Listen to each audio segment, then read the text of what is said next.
Hi. So I think the last time I actively recorded a video for other people was about 9 years ago when I was originally diagnosed with the brain tumor. And the brain tumor brings me back.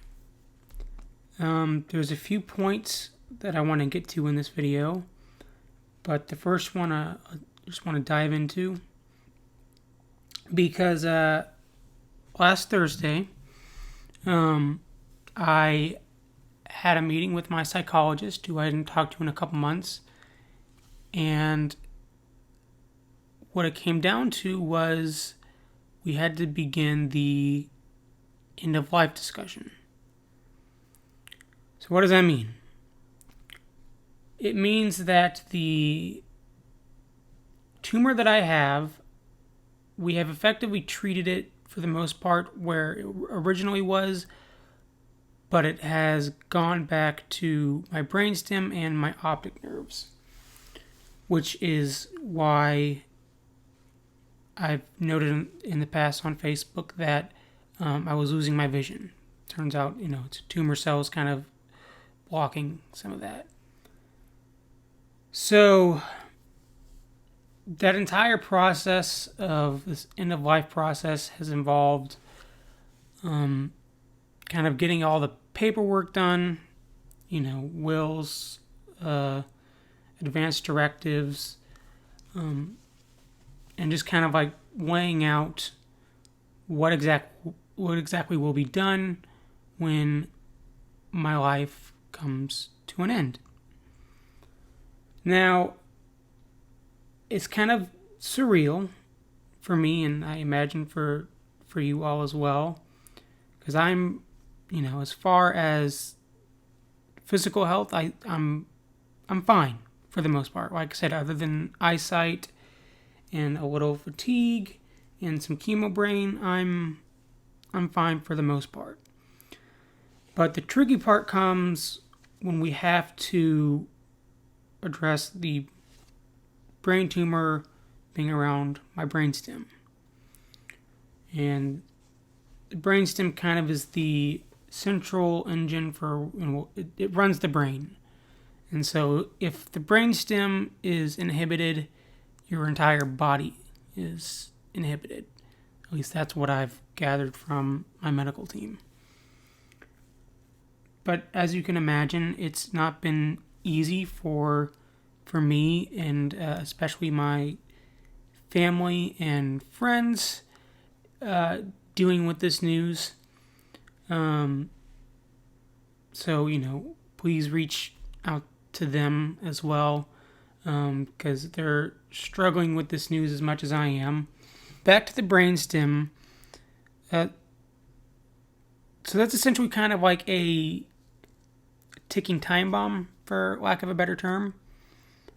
It's the kind of thing where it was explained to me that people like me, we go through a plateau, and who knows how long that plateau will be. It could be a couple weeks, a couple months, a couple years, a couple decades, but at some point there will be an episode, barring some miracle cure, but there will be an episode, and that episode will essentially make things go quickly. And I don't know exactly what the episode will be, what it will consist of, but that's what I have been told. But I'm trying to gain positives from this. So point 2 of this video is that I am letting everybody know that I am launching, for lack of a better term, an audio project. And it's audio project, legacy project. It's ultimately something that I want to leave behind for everyone else. What does this consist of? It is going to be a conversation, but the twist of it all is that it's kind of like a final conversation. And by that, I don't mean that once we're done with this, I never talk to you again. It's more just if we were having a final conversation, what would it consist of? And this entire recording would be just us having just that. Having, memories, reminiscing, regrets. Like if you have something you want to tell me before I die, and vice versa, it's said on this recording. If you have a bone to pick with me, by all means, let's have at it. The point is to leave the conversation with no regrets and feeling that everything you have to say has been said. I think it's an interesting opportunity that I have because not many people are forced to face mortality so intensely, but also have the physical and mental capability of doing something like this. It's a positive. It's a silver lining to all this. I'll reach out to people to kind of see if anybody is interested. But also, Facebook, social media, or whatever is filled with tons of people who might be seeing this. And if you're interested in approaching me or you're interested in having one of these final conversations, please reach out to me. Let me know. I'd love it. And even if final hellos. I'm really not trying to put a lot of restrictions to these conversations. And so far as the lack of restrictions go, that goes to where the recording of our conversation ultimately ends up, because it's for you, not for me. I won't meet it, but you get to decide what is done with it. You can keep it for yourself, or you can, let me release it to a public archive. Hell, even after the fact, you can come back and say, yeah, I released it to the public archive, but I want to keep it for myself, and we'll take it down. But it's supposed to just be a large collection of conversations, and it's supposed to be special conversations, ones that you don't have very often, and that hopefully you'll look back and look at it fondly.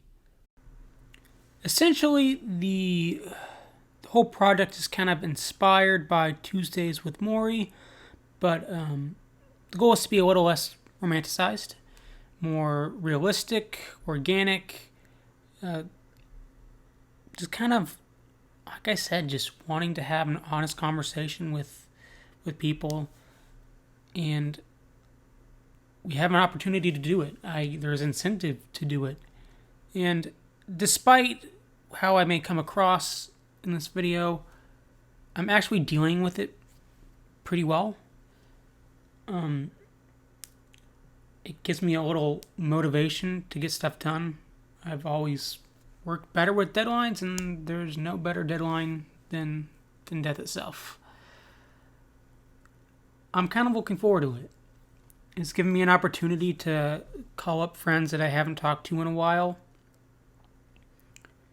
And yeah, the entire point of this, or part of the point, whatever you want to call it, is I am trying to do this all as quickly as possible, especially the paperwork regarding death, but so that way I can just enjoy whatever time I've got left. Like I said, it could be months, years, whatever, but we don't have to worry about the depressing part of it, and I can just live as I want to, which is ultimately what I'm looking forward to. and doing so with newfound perspectives on my relationships. It's a new chapter to life, and whether it's my final chapter, I don't know. But I'm honestly kind of looking forward to it a little bit. Of course, as I near the end, it'll become a bit more anxiety inducing when I have to sit down with my thoughts. But that's what my psychologist is for. It's what a therapist is for. They are there to make sure that I have no regrets when things are said and done. I hope that you all will participate in my project. If not, it's okay too. But I'll still be around. And I am always open for a conversation over the phone or through text message. I will say that currently with my eyesight, text message is a little tougher. Another reason I made a video instead of typing this out. But yeah.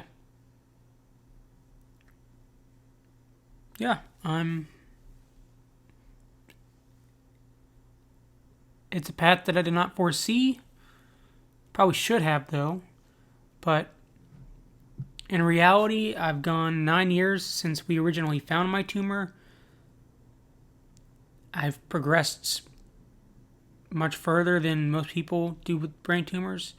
I've had a glioblastoma for almost a year. Most people don't have that much time with glioblastomas. So I've already surpassed what I'm supposed to. And, the odds are saying I don't have much more time, but who knows? Just enjoy the time while we've got it. Be nice to each other. You never know what someone could be going through. Look at me.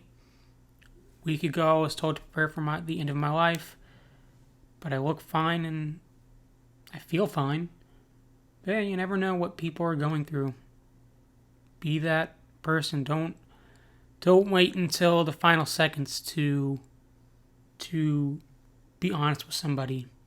If you've got something to say it. I've always been an advocate for communication.